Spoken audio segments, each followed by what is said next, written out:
मंगलपुर नाम के एक शांत गांव में एक विशाल और गहरा तालाब था। उसी तालाब के किनारे एक टूटी फूटी झोपड़ी में पायल अपने बीमार पति के साथ रहती थी।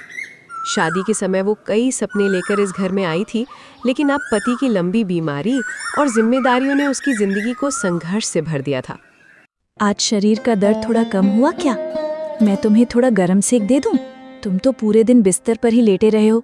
तुम्हारी पीठ तो जरूर अकड़ गई होगी। नहीं रे पायल, तू मेरे लिए और कितना मेहनत करेगी।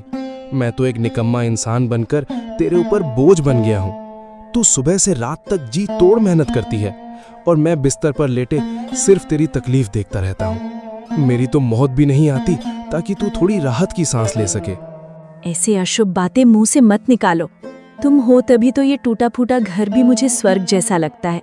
तुम नहीं होते तो मेरा क्या होता, कभी सोचा है? मैं तुम्हें जरूर ठीक कर दूंगी, देख लेना। डॉक्टर साहब ने भी कहा है कि अगर दवाइयाँ ठीक से चलती रहें तो तुम फिर से पहले की तरह अपने पैरों पर चल फिर सकोगे। मजबूरी में घर का खर्च चलाने और पति के महंगे इलाज का खर्च जुटाने के लिए अब पायल को बाहर काम की तलाश करनी पड़ती थी। उसका 8 साल का छोटा बेटा भी अपनी माँ की तरह ढेर सारे सपने देखता था। वो सपना देखता था कि एक दिन उनका भी एक अच्छा पक्का घर होगा, उसके पिता पूरी तरह स्वस्थ हो जाएंगे और उसकी माँ के चेहरे पर फिर से पहले जैसी निश्चिंत मुस्कान लौट आएगी। ओ माँ, आज जानते हो स्कूल में मास्टर जी ने मेरी बहुत तारीफ की। मैंने गणित की परीक्षा में सबसे ज्यादा अंक प्राप्त किए हैं। मास्टर जी ने कहा है कि मैं बड़ा होकर बहुत बड़ा अधिकारी बनूंगा। तब हमें इस टूटी फूटी झोपड़ी में नहीं रहना पड़ेगा। माँ, मेरा सोने जैसा बेटा, तू मन लगाकर पढ़ाई कर बेटा। तू बड़ा होकर एक अच्छा और सम्मानित इंसान बनेगा। यही तो मेरा और तेरे पिता का जीवन का सबसे बड़ा सपना है। भूख लगी है ना बेटा? बैठ, मैं तेरे लिए खाना परोस देती हूँ। पायल रसोई में जाकर मिट्टी की हांडी की ओर देखने लगी। उसमें जितना चावल बचा था उससे मुश्किल से एक व्यक्ति का ही पेट भर सकता था। उसने अपनी भूख को भुलाकर वही चावल एक पीतल की थाली में प्यार से परोसा और बेटे के सामने रख दिया। माँ, तुम नहीं खाओगी? तुम तो सुबह से सिर्फ एक घड़ा पानी पीकर ही हो। अगर तुम नहीं खाओगी तो मैं भी ये खाना नहीं खाऊंगा। माँ, तुम मेरे साथ बांट कर खाओ। मुझे भूख नहीं है बेटा। तू तो जानता है आज मैं उस मोहल्ले के घोष बाबू के घर बहुत सारी रोटियां खाकर आई हूँ। मेरा पेट बिल्कुल भरा हुआ है। तू खा ले बेटा। तेरा शरीर कितना दुबला होता जा रहा है। तू मेरी आंखों में देखकर बता पायल, क्या तूने सच में कुछ खाया है? मुझसे कुछ छिपा नहीं सकती। मैं जानता हूँ कि घर में एक मुट्ठी चावल भी नहीं बचा है। मेरे जैसे एक लाचार और अपाहिज पति के लिए तू दिन ब दिन मरती जा रही है। तुम फिर शुरू हो गए। मैंने सचमुच खाया है। और सुनो, तुम इन बातों की बिल्कुल चिंता मत करो। मैं कल सुबह ही घोष बाबू के घर जाकर कुछ काम कर दूंगी। उन्होंने कहा है कि वे मुझे चावल देंगे। हमारे अच्छे दिन जरूर लौटेंगे। रात धीरे धीरे गहराने लगी। आसमान में बादल घिरने लगे थे। तालाब के किनारे खड़े पीपल के पेड़ से टकराकर हवा एक अजीब सी सिहरन पैदा करने वाली आवाज कर रही थी। हे भगवान, अगर तालाब के किनारे मुझे भी एक छोटा सा पक्का घर मिल जाता तो मैं भी अपने परिवार के साथ ऐसे कठिन दिनों में चैन की नींद सो पाती। ससुराल के इस घर की छत का हर बरसात में यही हाल होता है। डर लगता है कि न जाने कब ये छत हमारे सिर पर आ गिरे। वो दिन कब आएगा जब इनके शरीर को आराम मिलेगा और हम सब थोड़ी शांति से सो सकेंगे। वो फर्श पर बैठकर दीवार पर टंगे पुराने कपड़े के थैले की ओर देखने लगी। उसमें केवल कुछ छुट्टे सिक्के पड़े थे। ये उसकी पूरे महीने की कठिन मेहनत से जोड़ी गई छोटी सी बचत थी। न उनके पास कोई जमीन थी, न खेती करने के लिए खेत। सब कुछ कई वर्ष पहले ही उसके पति की बीमारी के कारण खत्म हो चुका था। पति के इलाज में सारा धन पानी की तरह बह गया था। जो कुछ था सब बहुत सस्ते दामों में बिक चुका था। अब तालाब के किनारे सरकारी जमीन का ये छोटा सा टुकड़ा ही उनका आखिरी सहारा था। रात और भी गहरी हो चुकी थी। चारों ओर सन्नाटा पसरा था। सिर्फ तालाब के पानी के किनारे से टकराने की आवाज और लगातार बरसती बारिश की झमाझम सुनाई दे रही थी। ठंडी तेज हवा झोपड़ी की टूटी फूटी दरारों से होकर भीतर घुस रही थी। पायल, ओ पायल, मुझे बहुत ठंड लग रही है। सीने के अंदर कुछ अजीब सा दर्द हो रहा है, जैसे कोई जकड़ रहा हो। लगता है मैं आज की रात नहीं निकाल पाऊंगा। तू टीटू और अपनी चिंता मत करना, मुझे मेरे हाल पर छोड़ दो। तुम चुप करोगे? जरा सा सीने में दर्द होते ही मौत की बातें शुरू कर देते हो। मैं तुम्हें एक पुरानी रजाई ओढ़ा देती हूँ, तुम्हारी ठंड कम हो जाएगी। और मैं तो तुम्हारे पास ही बैठी हूँ, तुम मेरा हाथ कसकर पकड़े रहो। छत के छेदों से बारिश की बूंदें टप टप करके मिट्टी के फर्श पर गिर रही थी और चारों ओर कीचड़ बनता जा रहा था। सुन रहे हो? जब तुम मेरे साथ होते हो तब ये टपकती हुई छत भी मुझे किसी महल जैसी लगती है। चाहे दीवारें टूटी हुई हों, चाहे घर में चावल का एक दाना भी ना हो, लेकिन जब तुम मेरे साथ होते हो तब मुझे लगता है कि मैं दुनिया की हर लड़ाई लड़ सकती हूँ। मुझे और कुछ नहीं चाहिए। मैंने कभी तुमसे साड़ी या गहनों की मांग नहीं की, बस तुम जल्दी से ठीक हो जाओ। भगवान से मेरी सिर्फ एक ही प्रार्थना है, वो हमें बहुत अधिक धन दौलत ना दे, लेकिन एक पक्का घर ज़रूर दे जहाँ तुम ऐसी बरसाती रातों में भीगने के बिना चैन से सो सको। मैं तुम्हारे इस प्यार के बिल्कुल योग्य नहीं हूँ पायल। तू तो किसी रानी की तरह जीवन जीने के लायक है, और मैं तुझे इस नर्क जैसी जिंदगी में बांध कर रखे हुए हूँ। तेरी इन तकलीफ़ों के लिए मैं खुद को कभी माफ़ नहीं कर पाऊंगा। ये कहते कहते उसके पति की आंखों से आंसू भर आए। फिर पायल ने अपनी आंखें बंद कर लीं और चुपचाप भगवान से प्रार्थना करने लगी। हे ठाकुर, अगर तुम चाहो तो मेरी उम्र कम कर लो, मेरी सारी खुशियाँ मुझसे छीन लो, लेकिन मेरे सुहाग की रक्षा करना ठाकुर। ये भयानक बारिश और ये गरीबी, इनके प्राण न छीन ले ठाकुर। बरसात की वो भयावह रात धीरे धीरे बीतने लगी, लेकिन मौसम के बिगड़े हालात में सुधार का कोई संकेत नहीं था। तालाब का पानी उफनकर एक डरावना रूप धारण कर चुका था। उसकी लहरें झोपड़ी के बिल्कुल पास आकर टकरा रही थी। कच्ची झोपड़ी की मिट्टी की दीवारें लगातार बारिश में भीगकर बेहद कमजोर हो गई थी। रात के लगभग 11 बज चुके थे। पुरानी चटाई के एक टुकड़े पर लेटा टिटू ठंड और भूख से कांप रहा था। माँ, मुझे बहुत ठंड लग रही है माँ, और मेरे पेट में भी बहुत दर्द हो रहा है। क्या घर में खाने के लिए कुछ भी नहीं बचा है माँ? मेरे सोने जैसे बेटे, तू थोड़ा और सो जा। सुबह होते ही मैं तेरे लिए गर्मा गर्म भात बनाऊंगी। बस आज की रात थोड़ा सा कष्ट सह ले बेटा। घर में आटे या चावल का एक दाना भी नहीं बचा था। वो असहाय होकर टपकती हुई छत की ओर देखने लगी। पुराने टिन के टुकड़े और बांस की बलियां तेज हवा में खड़खड़ाने लगी। उनकी आवाज़ जैसे ये बता रही थी कि अब उनमें और टिके रहने की ताकत नहीं बची है। तभी अचानक गर्जना जैसी एक भयंकर आंधी आ गई। ऐसा लगा मानो वो पूरे गांव को उखाड़ फेंकेगी। एक ही पल में उस तूफान के प्रचंड वेग से उनकी झोपड़ी का एक बड़ा हिस्सा भयानक आवाज के साथ उड़ गया। मूसलाधार बारिश का पानी सीधे घर के अंदर घुस आया। पायल के पति पर उड़ी हुई एकमात्र पुरानी रजाई भी कुछ ही क्षणों में भीगकर कीचड़ से सन गई। पायल, छत उड़ गई, मुझे बचाओ, मेरे ऊपर पानी गिर रहा है। माँ, मुझे बहुत डर लग रहा है। हमारे घर की छत कहाँ चली गई माँ? हम पूरी तरह भीग रहे हैं माँ। डर के मारे टीटू जोर जोर से रोने लगा। पायल समझ नहीं पा रही थी कि वो किस ओर जाए। पूरा घर कीचड़ से भर चुका था। हे भगवान, क्या गरीबों की किस्मत में सिर्फ इतना ही दुख लिखा है? अगर मैं इस दुनिया में तुम्हारे लिए इतनी बड़ी बोझ हूँ तो मुझे अपने पास बुला लो। मुझे अभी इसी क्षण इस जीवन से मुक्त कर दो, लेकिन मेरे इस बीमार पति और मेरे छोटे से टीटू पर तो दया करो ठाकुर। इन्होंने कौन सा पाप किया है? फिर इन्हें इतनी सज़ा क्यों दे रहे हो? बारिश की बूंदें पायल के चेहरे पर बह रही थी। उन बूंदों में उसकी आंखों के खारे आंसू भी घुल गए थे। घोर अंधेरी रात में बार बार बिजली चमक रही थी। वो किसी तरह अपने भीगते हुए बीमार पति को सहारा देकर संभालने लगी। अगर हम यहाँ रहे तो तुम आज रात ठंड से मर जाओगे।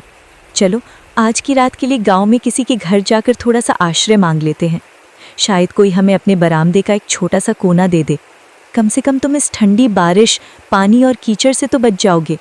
नहीं पायल, मैं कहीं नहीं जाऊंगा।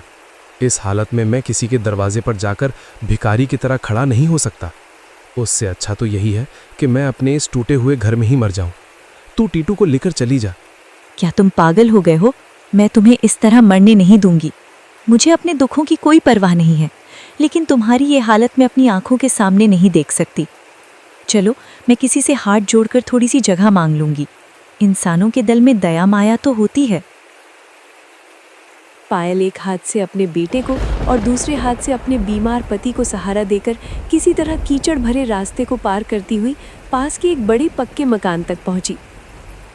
उस घर की मालकिन मालती देवी थी। वो गांव की एक बेहद धनी, घमंडी और कठोर स्वभाव की व्यवसायी महिला थी।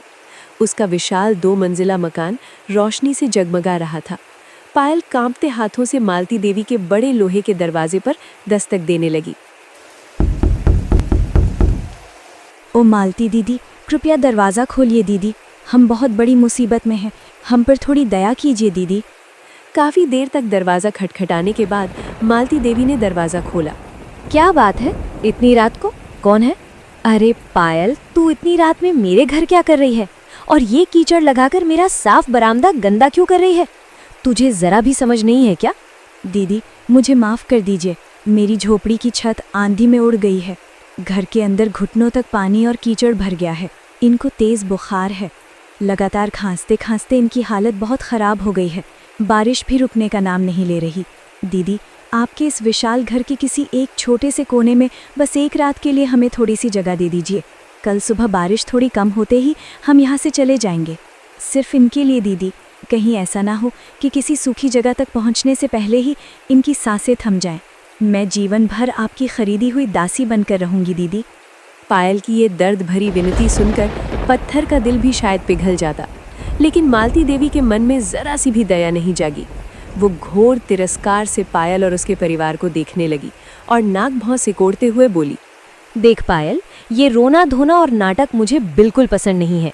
तेरी हालत पर शायद किसी को थोड़ा बहुत तरस आ जाए, लेकिन मेरे इस राजमहल जैसे घर में तुम जैसे छोटे लोगों के लिए कोई जगह नहीं है। तू तो अच्छी तरह जानती है कि अब मेरा उठना बैठना गांव के बड़े बड़े लोगों के साथ होता है। कल सुबह जब जमींदार की पत्नी मेरे घर आएगी और तुम जैसे भिखारियों को मेरे बरामदे में देखेगी तो वो क्या सोचेगी? दीदी, कोई कुछ नहीं कहेगा। हम एकदम अंधेरे कोने में चुपचाप बैठे रहेंगे। किसी को हमारे बारे में पता भी नहीं चलेगा। इनकी तबीयत बहुत ख़राब है दीदी, कृपया दया कीजिए। किसी को ज़रा भी भनक नहीं लगेगी, किसी को पता नहीं चलेगा। किसी को पता नहीं चलेगा? तुम लोगों के शरीर से आने वाली गंदी बदबू तो मेरे पूरे घर में फैल जाएगी। और अगर किसी ने देख लिया कि मैंने एक गरीब परिवार को अपने घर में जगह दी है तो लोग मुझे ही बातें सुनाएंगे।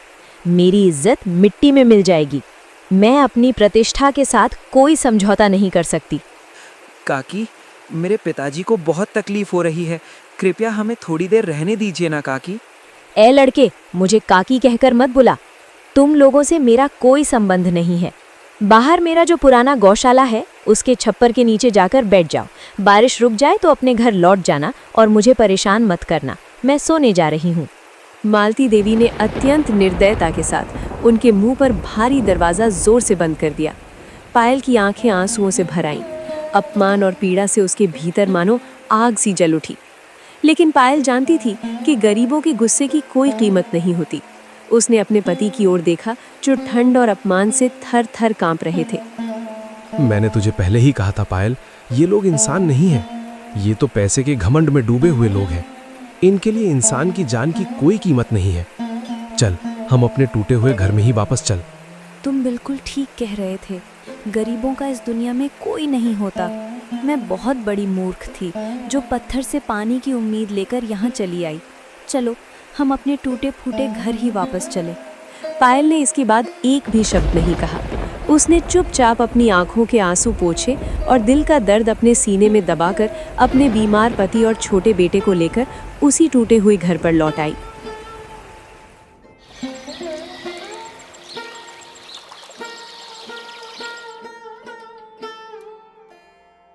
हे भगवान, तुमने ये क्या कर दिया? हमारे सिर पर जो आखिरी सहारा था वो भी तुमने छीन लिया। अब मैं इस बीमार इंसान को लेकर कहाँ जाऊं? वो गांव के कुछ मजदूरों को बुलाने गई, लेकिन इतनी कम मजदूरी या बिना पैसे के उसके घर की टूटी छत ठीक करने के लिए कोई भी तैयार नहीं हुआ। घर की बहू होने के बावजूद जब उसे कोई और रास्ता नजर नहीं आया तो पायल ने खुद ही हिम्मत जुटाई और काम में लग गई। वो कीचड़ में लथपथ होकर टूटे हुए टीन, घास के बड़े बड़े गट्ठर और बांस को खींच खींच कर खुद ही छत पर चढ़ाने लगी। पायल, ओ पायल, तू ये क्या कर रही है? तू अकेली उन भारी बांसों को कैसे उठाएगी? तू ये नहीं कर पाएगी। तेरे हाथ कट रहे हैं। मैं कह रहा हूं, नीचे उतरा। मेरा दिल फटा जा रहा है। मैं कैसा पति हूं कि अपनी आंखों के सामने अपनी पत्नी को इतनी कठिन मेहनत करते हुए देख रहा हूं। तुम बिल्कुल चुपचाप लेटे रहो। ज्यादा बोलोगे तो तुम्हारी खांसी और बढ़ जाएगी। और मैं कोई पहाड़ तो नहीं उठा रही, मैं तो बस अपने ही घर की छत ठीक कर रही हूँ। इसमें शर्म या दुख की क्या बात है? तेरे उन कोमल हाथों में बांस के कारण छाले पड़ रहे हैं। कल रात तू एक पल भी नहीं सोई। आज कम से कम थोड़ा आराम कर ले। थोड़ी देर बाद धूप निकल आएगी तो मैं उस मोहल्ले के कनाई को बुला लूंगा। वो जरूर कोई ना कोई उपाय कर देगा। कनाई दादा तो अपने काम पर चले गए हैं। गरीबों के नसीब में क्या कभी आराम लिखा होता है? मैं अभी किसी तरह छत को ढक देती हूँ। जब धूप निकलेगी तो उसकी गर्मी तुम्हें लगेगी। तुम बिल्कुल चिंता मत करो, मैं ये कर लूंगी। देखो जी, हो सकता है कि ये छत बहुत अच्छी तरह से ठीक ना हुई हो। दीवारें भी काफी कमजोर हो गई हैं, लेकिन फिर भी तुम्हें लेकर किसी दूसरे के दरवाजे पर कुत्तों की तरह पड़े रहने से तो ये कहीं बेहतर है। मैं ऐसा नहीं कर सकती। कल रात मालती देवी ने जो अपमान किया उसे मैं कभी नहीं भूलूंगी। चाहे जैसी भी हो, ये टूटी फूटी पुश्तैनी झोपड़ी ही सही, लेकिन ये हमारा अपना घर है। यहाँ से हमें कोई निकाल नहीं सकता। मुझे माफ कर दे पायल, मैंने तेरी जिंदगी बर्बाद कर दी। फिर वही बातें। मैं जानती हूँ कि तुम्हें बहुत ठंड लग रही है, तुम्हारा शरीर बुखार से तप रहा है, लेकिन बताओ मैं क्या करूँ? जब किस्मत ही खराब हो तो इंसान का हौसला भी टूटने लगता है। मेरे लिए तू और कितना दुख सहन करेगी पायल? मुझे तो लगता है कि भगवान ने भी मुझसे मुंह मोड़ लिया है। भगवान ने मुंह नहीं मोड़ा है, वो बस हमारी थोड़ी सी परीक्षा ले रहा है। ये झोपड़ी भले ही टूटी हुई हो, लेकिन इसके अंदर हम सब एक साथ तो हैं। मैं तुम्हें कभी टूटने नहीं दूंगी। जब तक मेरे शरीर में प्राण है, मैं तुम्हें जरूर स्वस्थ कर दूंगी। तुम बस मुझ पर भरोसा रखो। सुबह की धूप अब थोड़ी तेज होने लगी थी। झोपड़ी के बाहर कीचड़ धीरे धीरे सूख रहा था। पायल चूल्हे में आग जलाने की कोशिश कर रही थी। तभी बाहर से एक महिला की बेहद कर्कश और तीखी आवाज सुनाई दी। अरे बहू, बाहर निकल। कहाँ छिपकर बैठी है चोरों की तरह? बाहर आ, मैं कहती हूँ। आवाज सुनते ही पायल का दिल जोर से धड़क उठा। वो जानती थी कि ये आवाज किसकी है। कांपते हुए वो बाहर आई। उसने देखा कि गांव की महाजन रमा वहां खड़ी है। रमा एक मोटी लाल चेहरे वाली और दबंग औरत थी। उसके पूरे शरीर पर सोने के गहने सजे रहते थे और उसकी आंखों में गरीबों के लिए गहरी घृणा और तिरस्कार भरा रहता था। नमस्ते दीदी, आइए। आप इस कीचड़ में क्यों खड़ी हैं? जरा बरामदे में आकर खड़ी हो जाइए। तेरे उस टूटे हुए बरामदे में तो मेरा कुत्ता भी खड़ा नहीं होगा। तेरी इस झोपड़ी की बदबू और ये कीचड़ मुझे बिल्कुल पसंद नहीं है। सुन, मैं यहाँ तेरे साथ बातें करने नहीं आई हूँ, मैं अपने पैसे लेने आई हूँ। याद है ना, 2 महीने हो गए तेरे पति के इलाज के लिए जो 10,000 रुपए मैंने उधार दिए थे, याद है? तूने क्या कहा था कि 15 दिनों में लौटा देगी। आज पूरे 2 महीने बीत चुके हैं। दीदी, मैंने तो कभी भी आपके पैसे हड़पने के बारे में सोचा तक नहीं। आप तो सब कुछ जानती हैं। मैं कुछ भी जानना नहीं चाहती।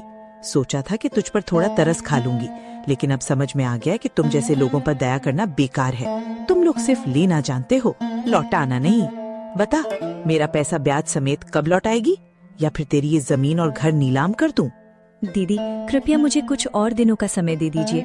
आप तो अपनी आंखों से देख रही हैं कि इनकी तबीयत बिल्कुल ठीक नहीं है। कल रात के तूफान और बारिश में छत उड़ जाने से इनके ऊपर बारिश का पानी गिर दिया। इस वजह से इनका बुखार और बढ़ गया है। मैंने कभी बाहर जाकर काम नहीं किया। मैं इनकी इस हालत के लिए हर तरह की मेहनत करने को तैयार हूँ। तेरे पति का बुखार बढ़ गया है या वो मरने वाला है, इससे मुझे क्या मतलब? तेरा वो अपाहिज पति तो बिस्तर पर पड़ा पड़ा सिर्फ खाता जा रहा है और तू उसके लिए लोगों के आगे हाथ फैलाती फिर रही है। मेरे पति के बारे में एक भी बुरी बात मत कहिए दीदी। वो परिस्थितियों के शिकार हैं। कोई भी अपनी इच्छा से बिस्तर पर पड़ा नहीं रहता। अरे वाह, गरीबों में भी इतना घमंड। मैंने क्या गलत कहा? मेरे ब्याज का पैसा तो हर दिन बढ़ता ही जा रहा है, इसका ध्यान है तुझे?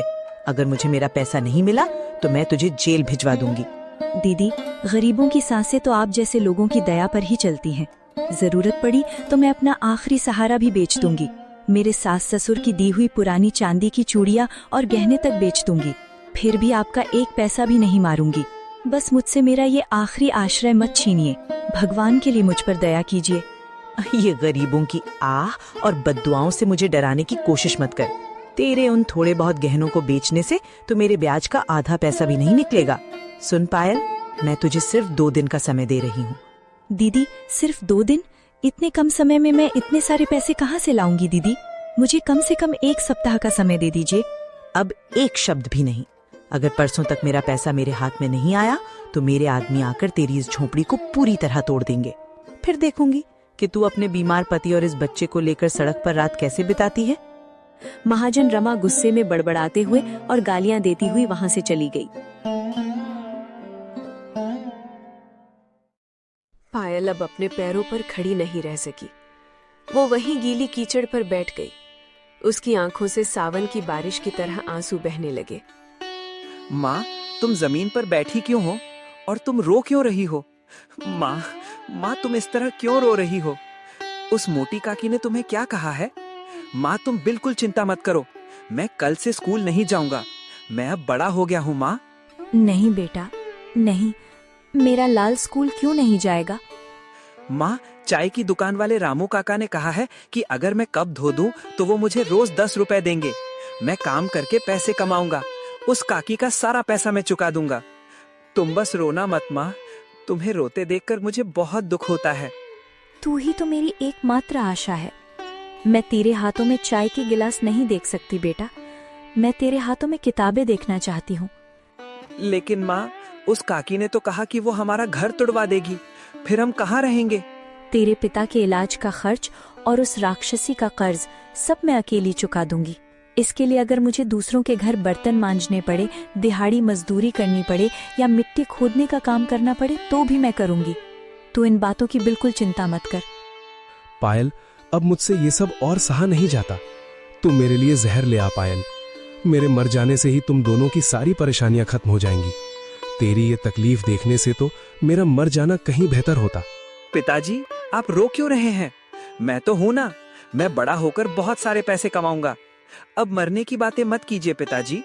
टीटू अपने पिता को रोता देखकर उन्हें दिलासा देने की कोशिश करता है। मैं तुम्हें कोई सुख नहीं दे पाया टीटू। मैं एक निकम्मा पिता हूँ। तुम फिर वही बातें करने लगे। मौत की बातें करके मुझे और कमजोर मत करो। क्या तुम चाहते हो कि मैं मर जाऊं? तुम्हारे मर जाने से क्या ये महाजन हमें छोड़ देगी या ये समाज मुझे और टीटू को चैन से जीने देगा? तुम ही तो हमारा एकमात्र सहारा हो। तुम्हारे बिना हमारा कोई नहीं है। नहीं जी, तुम बस अपना हौसला बनाए रखो। देखना, भगवान जरूर कोई ना कोई रास्ता निकालेंगे। सूरज धीरे धीरे डूब रहा था। चारों ओर शाम उतर आई थी, लेकिन आज पायल की झोपड़ी में कोई दीपक नहीं जला। घर में तेल खरीदने तक के पैसे नहीं थे। अंधेरा और सन्नाटा पूरे घर को अपनी गिरफ्त में ले चुके थे। उसका पति बुखार की हालत में खांसते खांसते सो गया था। टीटू भी भूखे पेट सो चुका था। हे भगवान, अब मुझसे और नहीं सहा जाता। महाजन परसों आकर हमारा घर तोड़ देगी। मैं इस बीमार इंसान को लेकर कहाँ जाऊंगी? पायल की आंखों से लगातार आंसुओं की धारा बह रही थी। अंधेरा और घना होता जा रहा था। पायल को ऐसा लग रहा था जैसे चारों ओर से सभी रास्ते और दरवाजे बंद होते जा रहे हों। हे ठाकुर, क्या मेरे लिए कोई रास्ता ही नहीं बचा है? मैं एक घर की बहू होकर सड़कों पर कैसे भटकूंगी? हे भगवान, अगर तुम सच में कहीं हो तो मुझे अपने पास बुला लो। अब मुझ में ये लड़ाई लड़ने की ताकत नहीं बची है। वो खाली नजरों से धीरे धीरे बड़बड़ाने लगी। तभी दरवाजे पर हल्की सी दस्तक हुई। पायल चौंक कर सिर उठाई। इतनी रात को कौन हो सकता है? क्या महाजन ने आज ही लोगों को भेज दिया है? कौन है? इतनी रात को कौन है वहाँ? पायल, मैं आकाशी हूँ। दरवाजे के बाहर एक सुसज्जित महिला खड़ी थी। पायल ने उसे देखा। मध्यम रोशनी में भी वो उस चेहरे को पहचान गई। उसके सामने उसकी बचपन की सबसे प्यारी सहेली आकाशी खड़ी थी। वही आकाशी जिसके साथ वो बचपन में तालाब में नहाया करती थी और जिसे वो कभी अपने हिस्से का खाना दिए बिना खुद नहीं खाती थी। आकाशी, तू यहाँ? इतने सालों बाद भी तू मुझे याद रखी। पायल रे, तेरी ये हालत देखकर मेरा दिल टूट गया। मैं वही आकाशी हूँ जिसके लिए तूने अपनी हर चीज कुर्बान कर दी थी। आकाशी, तू इतने महंगे कपड़े पहनकर हमारे इस गरीब घर में आई है। तू तो बहुत बड़ी बन गई है रे। मैं तुझे कहाँ बैठाऊँ समझ नहीं आ रहा। आकाशी बिना एक पल देर किए झोपड़ी के अंदर चली आई। घर की इस बिखरी हुई हालत को देखकर उसकी आंखों में भी आंसू आ गए।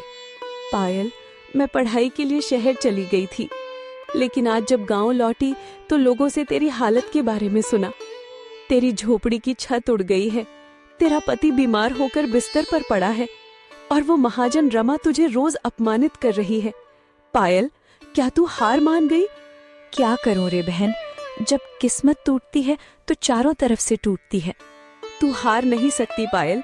तू वही लड़की है जिसने कभी मेरी माँ के लिए अपनी शादी की शुरुआती गहने तक बेच दिए थे। आज तू इतनी टूट क्यों गई है पायल? आकाशी की बातों से पायल को पुराने दिन याद आ गए। कुछ साल पहले आकाशी की माँ के नाम पर शहर में एक झूठा केस दर्ज हुआ था और वो गंभीर रूप से बीमार पड़ गई थी। इलाज के पैसों के लिए आकाशी रोते रोते पायल के पास आई थी। याद है पायल, जिस दिन पैसों की कमी के कारण मेरी माँ बिना इलाज के मरने जैसी हालत में थी, तूने अपने ससुराल से मिले आखिरी गहने मेरे हाथ में दे दिए थे। ये तो बहुत पुरानी बात है आकाशी, तू उस समय बहुत परेशान थी। मैं एक दोस्त होकर तुझे कैसे छोड़ देती। तेरे उन कानों की झुमकों ने ही उस दिन मेरी माँ को बचाया था। पायल, अगर वो मदद ना मिलती तो आज मैं यहाँ नहीं होती। तूने उस दिन मुझे बचाया था, आज मेरी बारी है। आकाशी ने अपने बैग से एक मोटे पैसों की थैली निकाली और पायल के हाथ में थमा दी। इसमें 10,000 रुपए हैं। तो कल सुबह ही जाकर उस महाजन का कर्ज उसके मुंह पर रखकर चुका देना और बाकी पैसे से अपने पति का इलाज कराना। ये तेरा हक है, कोई दया नहीं। ये वही कर्ज है जो तूने उस दिन मेरी माँ की जान बचाने के लिए दिया था। आज मैं शहर में एक बड़ी ठेकेदार बन गई हूँ, लेकिन ये सब कुछ तेरी ही वजह से है। मैं तो तुझे सिर्फ अपनी बहन मानती थी। मैंने कभी सोचा भी नहीं था कि तू लौट कर आएगी या नहीं, लेकिन आज तू भगवान बनकर आई और तूने मेरी इज्जत बचा ली बहन। ईश्वर तेरा भला करे। अब मैं खुद तेरे इस घर को फिर से बनाऊंगी। ये ईंट, पत्थर और पक्की छत वाला घर होगा। मेरे दादा को अब कभी टपकती छत के नीचे बारिश में नहीं भीगना पड़ेगा। टीटू को अब सर्दी में कभी तकलीफ नहीं होगी। तू कभी हार नहीं मानी पायल, और अब भी मत मान। अगले दिन सुबह भोर होने से पहले ही पायल रमा के घर पहुंच गई। उस समय रमा अभी अभी सोकर उठी थी।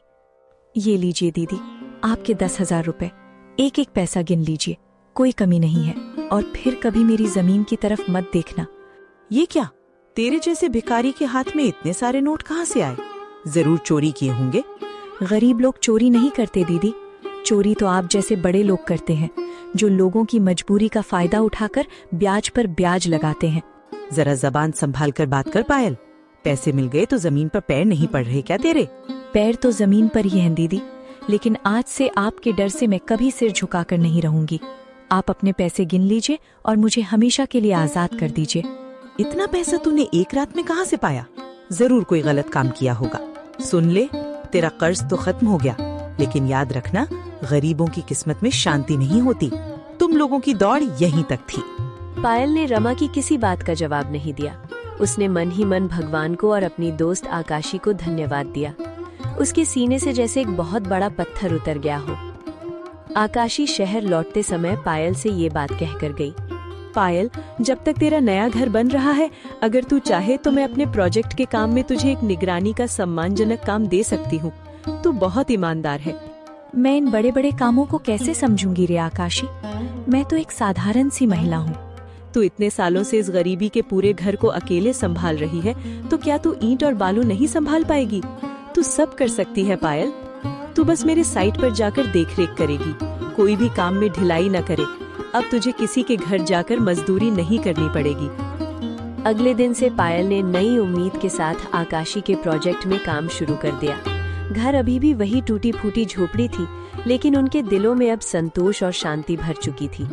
आकाशी हर हफ्ते शहर से आकर पायल का हालचाल लेती रही। इसी तरह कुछ महीने बीत गए। एक दिन सुबह गांव के सरकारी कर्मचारियों की एक बड़ी गाड़ी आकर पायल के तालाब किनारे रुक गई। गांव के प्रधान भी साथ में थे। पायल माँ, बाहर आओ, तुम्हारे लिए एक बहुत बड़ी खुशखबरी है। क्या खबर है प्रधान जी? आप सब मेरे इस गरीब घर में? सरकार ने फैसला लिया है कि तालाब के किनारे इस सरकारी जमीन पर गरीबों के लिए पक्के घर बनाए जाएंगे। पायल, तुम्हारा नाम इस सूची में सबसे ऊपर है। आकाशी शहर के बड़े दफ्तर में जाकर तुम्हारे उस टूटे फूटे घर की तस्वीर दिखाकर आई है। क्या सच में मेरा पक्का घर बनेगा प्रधान जी? अब बारिश और तूफान में पानी नहीं गिरेगा। हाँ बिल्कुल, ये पूरा घर सरकार के खर्चे से बनाया जाएगा और तुम्हारे पति की दवाइयों का इंतजाम मैं अस्पताल से करवा दूंगा। अब तुम्हारी टूटी फूटी झोपड़ी नहीं रहेगी। सरकार की तरफ से तुम्हें ईंट का पक्का घर मिलेगा। तुम्हारे पति भी अब चैन से सो पाएंगे। हे भगवान, तुम कितने दयालु हो। अब मेरा पति सच में ठीक हो जाएगा। मेरे बेटे का एक भविष्य होगा। मुझे अब और कुछ नहीं चाहिए भगवान, कुछ भी नहीं। तू सच कहती थी पायल, कोई कष्ट कभी हमेशा के लिए नहीं रहता। तू अपने प्यार और हिम्मत से हमारे इस घर को सच में बचा लाई। तुम हो इसीलिए ही तो मेरे अंदर इतना साहस है। पति की उस हल्की मुस्कान को देखकर पायल की आंखें फिर से भर आईं, लेकिन इस बार आंसू दुख के नहीं थे, बल्कि गहरी शांति के थे। टूटी फूटी झोपड़ी के सारे दुख भरे दिन अब सिर्फ एक बीता हुआ अतीत बन चुके थे। लगातार बारिश वाली वो रात गुजर गई थी और पायल के जीवन में अब एक नई, उज्जवल और शांत सुबह का उदय हो चुका था।